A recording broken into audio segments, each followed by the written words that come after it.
roti retail besar. Sebelumnya perkenalkan, nama saya Nikita Clara Arpalianti. Nama saya Septiara Parusip. Nama saya Sylvia Rahma. Nama saya Kanzala Tisya. Nama saya Rati Puspita. Nama saya Zemena Sakira. Selamat menyaksikan.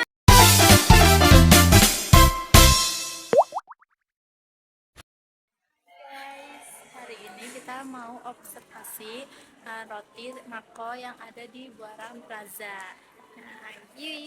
Nah, jadi ini kita ada di depan tokonya. Nih, Mako.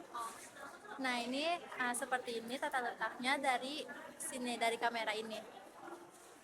Begitu melangkah masuk ke Mako Bakery, suasananya langsung terasa hangat dan wangi. Aroma roti yang baru keluar dari oven langsung menyambut bikin perut terasa lapar seketika. Toko ini terang, rapi, dan setiap etalase kaca penuh dengan deretan roti dan kue yang menggoda mata. Di rak depan terlihat berbagai macam roti manis dengan topping beragam. Ada yang bertabur keju, coklat, almond, hingga roti isi krim lembut. Tak hanya roti, Mako Bakery juga menawarkan kue-kue cantik, ada cake potongan, roll cake, sampai wall cake dengan dekorasi elegan cocok untuk hadiah maupun perayaan spesial.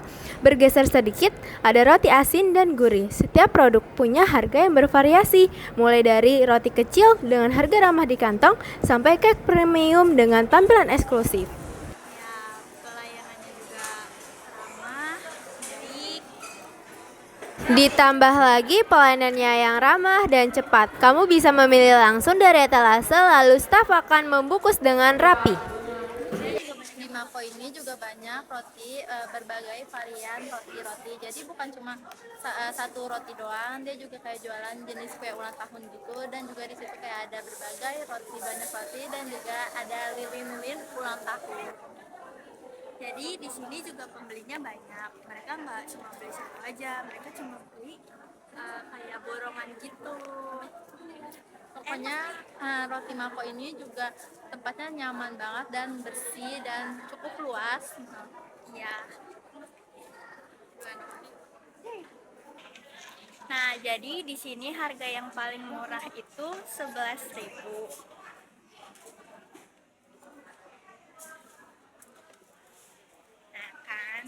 Nah, terus kita mau kasih unjuk harga yang paling mahalnya. Ya, harga yang paling mahal itu Di sini ada lapis legit. lapis legit original. Harganya 735.000. Oke, jadi cukup di sini jadi cukup observasi Mako. Dadah.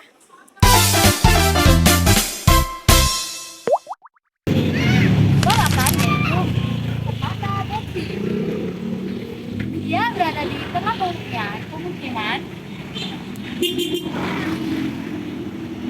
atau di pinggir jalan. Nah, varian rotinya juga berbagai macam. Ayo kita lihat. Ayo. Di sini ada roti coklat. Di sini coklatnya ada di dalam, di atasnya, di sini ada di dalamnya. Dan di sini kayak susu ya. Dan ini roti coklatnya juga. Dan banyak nih, ada keju, ada dan lain-lain. Ada juga roti tawarnya. Meskipun aksesnya sederhana teman-teman, termasuk tempat yang mudah dijangkau karena lokasinya strategis, bisa dijangkau oleh dan bahkan atau konsumen. Iya, yang membutuhkan sarapan kayak misalnya untuk cemilan dan lain-lain. Nah, itu juga tanpa juga harus pergi ke mall. Kelebihannya apa? Nah, jadi kelebihan dari retail ini yaitu membuatnya tetap bertahan di tengah persaingan retail. Yang pertama, dari lokasinya yang strategis karena berada di tempat pergerakan sehingga mudah dijangkau kapan saja. Selain itu, yang kedua, harganya juga murah dan sesuai dengan kemampuan berbagai kalangan, terutama bagi anak-anak sekolah dan keluarga kita. Dan yang ketiga, suasananya yang akrab karena penjual langsung berinteraksi dengan pembeli.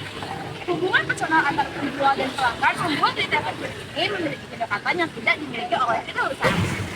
Jadi untuk harganya teman-teman, roti tawar 6.000 dan roti manis 2,5. buat kalian yang rumahnya di sekitaran daerah Penggilingan, jangan lupa belikan Marco Bakery ya. Teman-teman, dari yang sudah teman aku observasikan, kita tuh bisa lihat ya perbedaan dari retail kecil dan retail besar. Kalau retail kecil itu dia ada daftar namanya, namun dia jadi satu kertas lembar seperti itu, seperti tadi yang ada di video. Nah, kalau misalkan di retail besar itu dia tertera daftar namanya itu di depan jenis rotinya, jadi langsung. Nah, sedangkan kalau misalkan yang retail kecil itu tadi dia dalam uraian satu kertas lembar gitu, terus harga-harga itu dijejerin. Beda sama yang retail besar yang ibaratnya per tempatnya itu, per etalasenya itu dihargain, terus juga ada namanya. Nah, teman-teman, dari yang sudah kita lihat tadi juga, kita bisa membedakan nih antara toko retail kecil dan toko retail besar. Kalau misalkan toko retail kecil itu, dia tempatnya kurang nyaman karena berada di pinggiran jalan, berisik, banyak kendaraan-kendaraan yang berlalu lalang. Habis itu, kalau misalkan di retail kecil itu juga daftar harganya cuma di satu kertas, satu lembar HPS kayak gitu dijadiin satu. Jadi kalau misalkan rame, kita nggak tahu harganya, kita jadinya kayak rebutan untuk melihat harga-harganya. Jadi kayak kurang kondusif semisal toko tersebut rame. Kalau yang di retail besar, setiap etalasenya itu kan udah dikasih harga-harganya masing-masing beserta nama kuenya. Jadinya kalau misalkan pun rame juga, kita udah tahu nih, aku mau beli jenis roti yang ini oh harganya segini, jadi kita nggak perlu nanya lagi atau nggak perlu teriak-teriakan untuk tahu harganya. Terus di retail besar juga tadi pencahayaannya tuh lebih terang, terus tempatnya nyaman, sepi, kondusif. Jadi seperti itu teman-teman. Kesimpulan dari retail besar dan retail kecil sama-sama berperan penting dalam memenuhi kebutuhan masyarakat, tetapi memiliki perbedaan yang mendasar. Retail besar Mako Buaran Plaza memiliki skala usaha yang luas, model besar atau modern di pusat perbelanjaan. Produknya juga premium dan pelayanannya modern. Target konsumennya biasanya kelas menengah ke atas yang mengutamakan kualitas dan kenyamanan. Sedangkan retail kecil, ruko atau roti di pemukiman atau jalan raya berskala kecil dengan model terbatas, order sederhana, harga sangat terjangkau mulai dari 2.500 dan dekat dengan masyarakat. Target konsumennya lebih luas, terutama masyarakat sekitar yang mencari kepraktisan dan harga murah. Sekian video yang sudah kami sampaikan. Kurang lebihnya kami mohon maaf. Terima kasih buat teman-teman yang sudah menonton video sampai akhir. Wassalamualaikum.